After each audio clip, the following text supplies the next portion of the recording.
mean, hello, everyone else is getting boned. No, I'm kidding.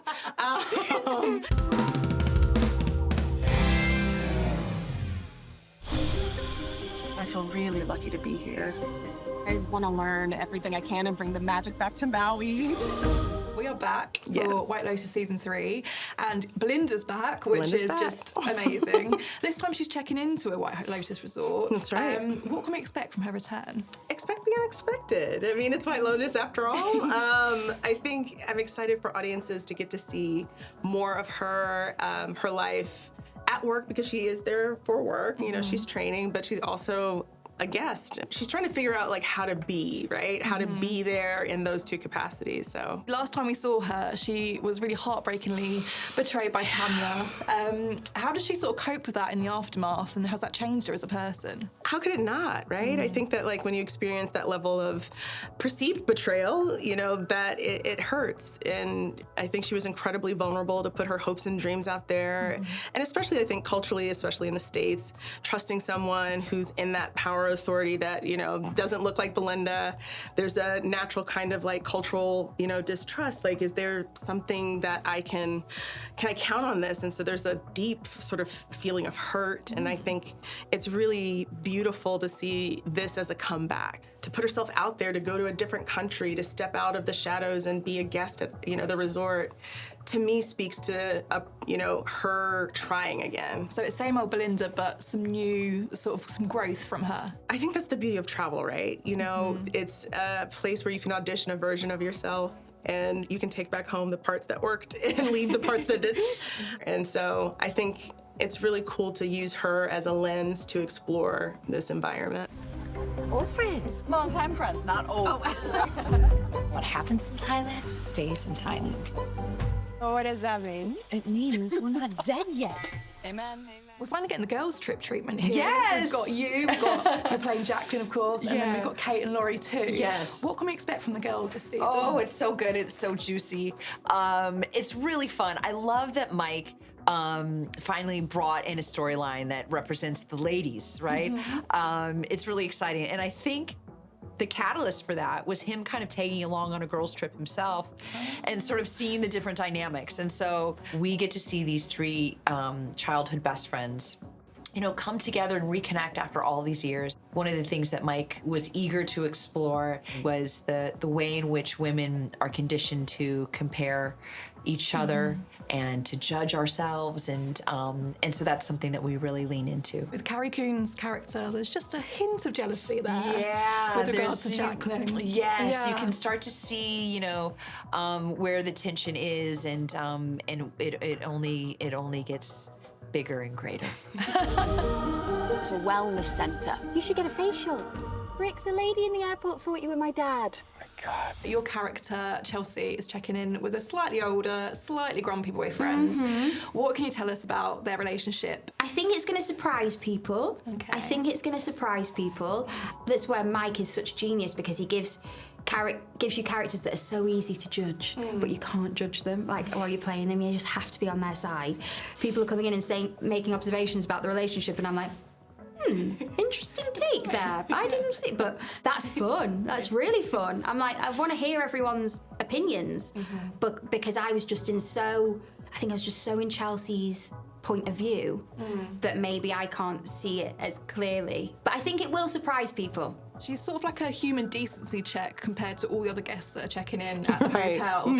Is that something that continues this season, and is that something you're really conscious of when you're playing her? Yes and yes. I think that for me, a huge part of my career is based on centering marginalized voices, and I think it's also a privilege to play a character that can be that kind of morality compass, and comedically so. I mean, there's been like, you know, quizzes where you take and figure out which White Lotus character you are, and people will post like, yes, I'm Belinda, not what, you know, and then other people realize they're like Jake Lacey from season 1, and they're like, oh fuck, I gotta work on some stuff.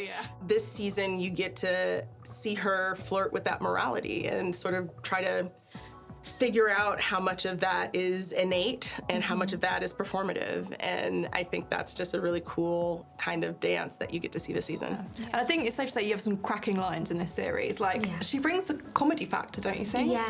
Yeah, she's got great lines. Like, I was like, Mike, I love you so much for giving me these lines. They're just so good. And also lines that, like, I didn't think were or like didn't register as being really funny, but then in when you actually do them, you're like, Mike, you're so clever. Be such a keen observer of humans because it's the accuracy that makes it so funny, and he just gets people like so well. Someone once said, the secret to life is knowing when to stop.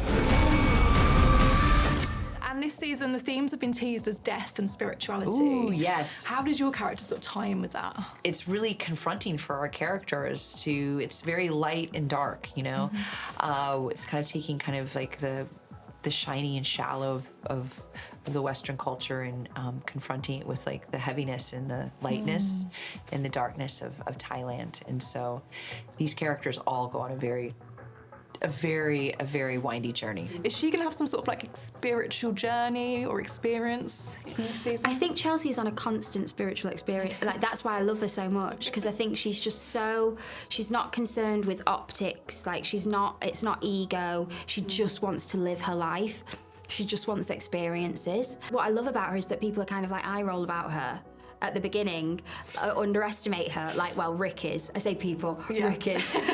But she's actually really profound and actually like tapped into something pretty true, I think. Season 2, we saw Tanya meet quite a grisly end.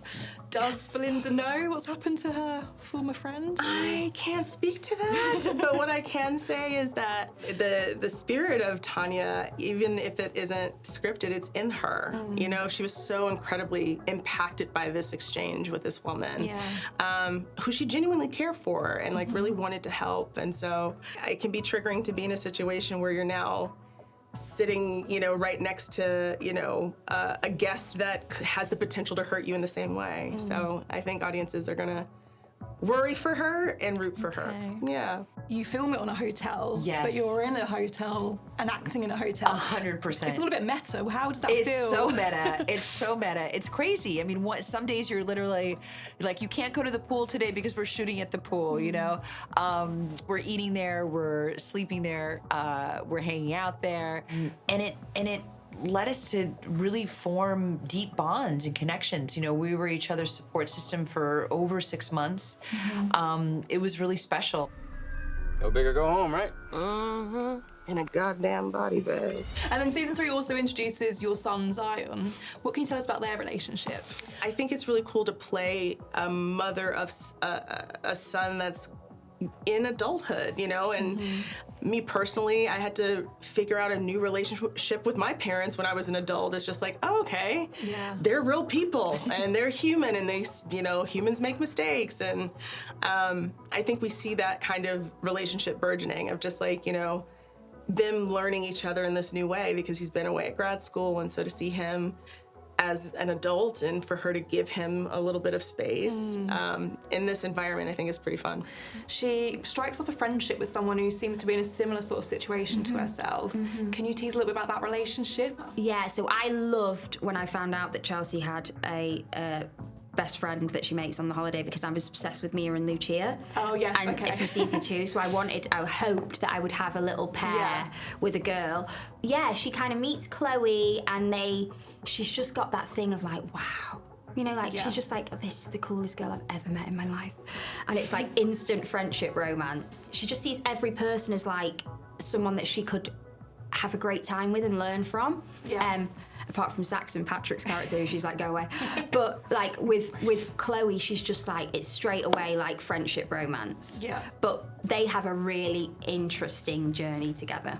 And is it all business for Belinda this series, or could there be a little bit of romance happening? One should hope. I mean, hello, everyone else is getting boned. No, I'm kidding. I think that we get to see Belinda outside of her work uniform, and I'll leave it at that. And can we expect to see Jacqueline checking in again in the future to a different one? Ooh, I wouldn't be opposed to that. Okay. I wouldn't be opposed to that. I don't know. We'll have to see. We'll have to see.